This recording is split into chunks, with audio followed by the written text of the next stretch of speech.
amigos y amigas de todo el país.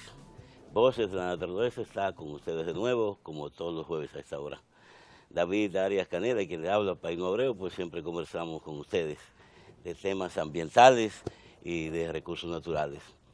Y de vez en cuando también nos acompaña aquí el ingeniero geólogo Víctor García. Víctor, ¿cómo estás? Muy bien, Paíno. Hoy se aprecia su presencia en Voces de la Naturaleza porque hoy tenemos un tema, ¿verdad?, obligado, que fue... Ingeniero, recuerda que nosotros lo prometimos. Bueno. Parece como que adivinamos, parece a tiempo lo que iba a pasar. Pero ese tema obligado, que es el veto presidencial a la ley que quería establecer el Parque Lobo Miranda, es para nosotros de mucha importancia y de júbilo incluso, porque este programa siempre había puesto su opinión muy clara en torno al tema, y el mismo ingeniero García había venido aquí, habíamos hablado varias veces del tema. ¿Qué impresión, ingeniero García, le merece a usted ese veto presidencial que pone las cosas a nuestro juicio en su lugar, verdad? Sí. Mira, Paíno, David, yo creo que lo primero que tenemos que hacer es felicitar al presidente. Yo siempre estuve confiado en que el presidente iba a llevar a su carril lo que había sido todo este desacierto de muchas instancias que estuvieron manejando el proyecto. Y esa es la primera parte. Ya nosotros, y es bueno que la población sepa, porque se ha estado hablando, mucha gente interviniendo, pero la población no sabe lo que le hubiese costado en términos económicos a la población, no solamente los 180 mil millones de pesos, los 4.000, cuando usted hace el cambio a pesos, son 180 mil millones de pesos, que eso es casi la mitad del presupuesto nacional. Eso tendría el Estado que indemnizar solamente por Miranda, a Falcondo, porque los otros propietarios son otros. Ahora hay un elemento agregado a eso. Por Miranda serían 180 mil millones de pesos. Pero si la empresa dice, no, usted me ha causado un perjuicio y yo me retiro del país, el resto de los yacimientos, la propia planta, habría que negociarla y probablemente también tener que indemnizar por ahí. ¿Qué representa eso? Y aquí vengo. Por eso hemos dicho, lamentablemente, que no es que sea malo la discusión sobre el tema ambiental, no. Es como algunos grupos trataron de aprovecharse y lo situaron en un nivel político y económico. No solamente a Falcondo, la parte económica, porque ahí hay un elemento de lo que no se ven. Entonces, el pueblo dominicano tiene que entender que lo han salvado de una gran crisis económica, donde va a tener el país 180 mil millones de pesos, casi la mitad del presupuesto, solamente por la siguiente vía: o vota la mayoría de los empleados públicos y produces entonces lo que se llama la famosa reforma fiscal, que no son más que subir impuestos. Usted se imagina, y parece ser que a eso estaban jugando algunos de los grupos que estaban en esa tarea. Una crisis económica, lo más probable es que degenere en una crisis política, porque el país no iba a poder responder a esa parte. Que usted plantea que habían unos intereses ahí ocultos, prácticamente atentando contra la gobernabilidad del país. No, pero es así, y no hay que ser experto para entenderlo. Si se crea una crisis económica de la magnitud que estaba previsto, se había que resarcir a Falcondo. ¿Qué va a generar eso? Cuando la población no pueda comprar alimentos, cuando usted tenga que salir de la mitad de los empleados públicos, ¿dónde usted va a llegar? O sea, vas a crear inmediatamente una crisis política y de ahí le digo, habrá quien quiera beneficiarse. Entonces, pero hay una parte económica, que es de la parte que no se ha visto y que no se discutió. Señores, hay grupos de ahí, vuelvo e insisto, porque hay gente de buena fe y hay que reiterarlo, pero ahí hay gente que estuvo detrás de ese proyecto tratando de obtener beneficios. Cojan el artículo 4 y 5, para quienes no lo tienen, del proyecto que aprobó el Congreso. Ahí están creando un consejo de gestión, administración y desarrollo para ello.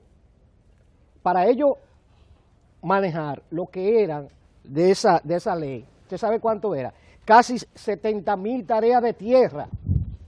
Y ahí no solamente hay níquel, ahí hay otros recursos naturales que son aprovechables. Entonces ellos crearon un consejo que lo iban a manejar ellos sin que Medio Ambiente se metiera con ellos. O sea, eso iba a ser de ellos. O sea, el Estado Dominicano iba a tener que buscar 180,000 millones de pesos, meter a toda la población en una crisis para darle a ellos 70,000 tareas de tierra.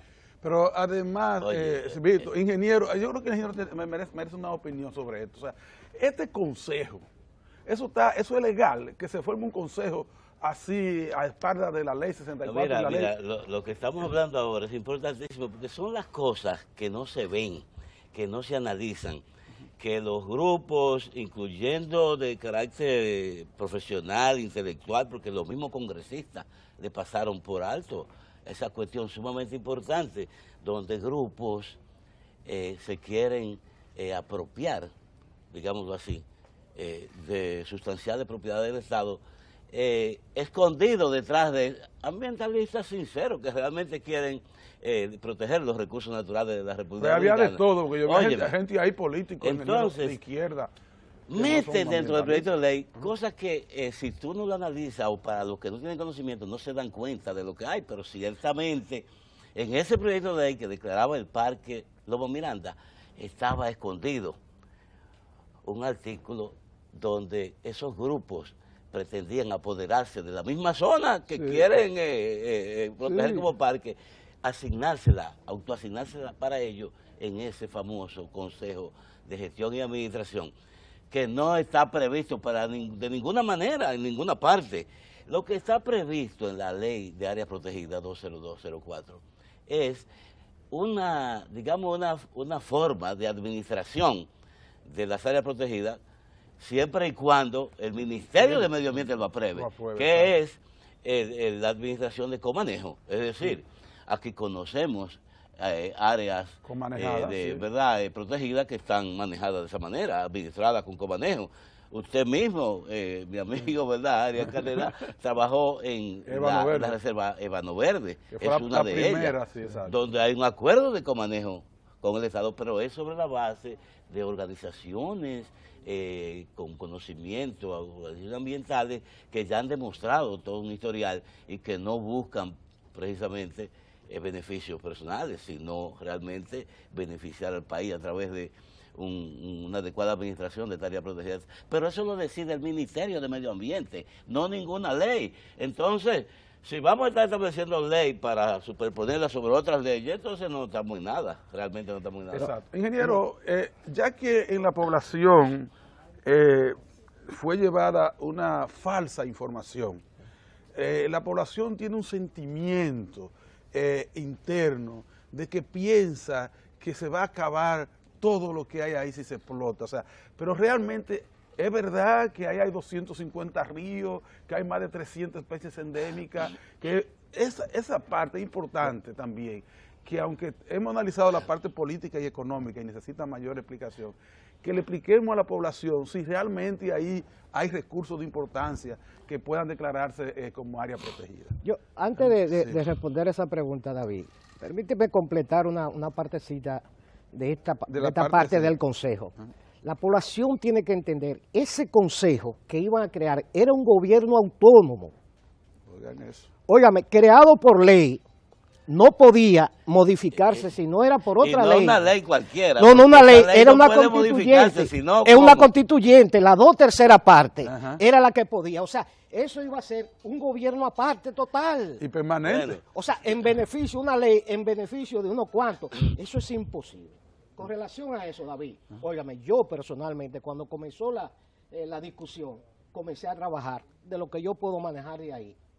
Ahí están, cuál es la red hidrológica, todo lo que han dicho. Es una partida la verdad, señores, que el país se salvó de un problema grave, de esos sectores diversos caramado en esa loma, y que administrando ese parque. No, Yo me imagino ¿Y los líos que se darían ahí. ¿Cuáles eran esos grupos? Porque el pueblo no sabe ni siquiera cuáles eran los grupos que formaban ese consejo. Bueno, pero tú lo estás viendo porque los ambientalistas que Son iniciaron... los mismos que están en la lucha, Sí. son los mismos que querían. ¿Y qué saben esa gente? de No, administración? esa gente andan haciendo revoluciones, acabando con Pero el que mundo, están desfasados. en el proyecto original, ellos eran más concretos y decía que ese consejo iba a estar administrado por la gente que estuvo luchando porque se convirtiera en el proyecto original. Le borraron un poquito porque parece que lo vieron muy pesado.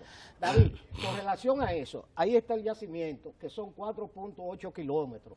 El resto que ellos agregaron, que son 42 kilómetros, eso tú no sabes para qué lo agregaron, porque si el problema era con el área de Falcondo, bueno, tú dices, es una propuesta que debe evaluarse si está incluido solamente los 4 kilómetros. No, pero se extendieron, agregaron 38 kilómetros porque lo llevaron a 42. Ay, Dios ¿Por mío. qué?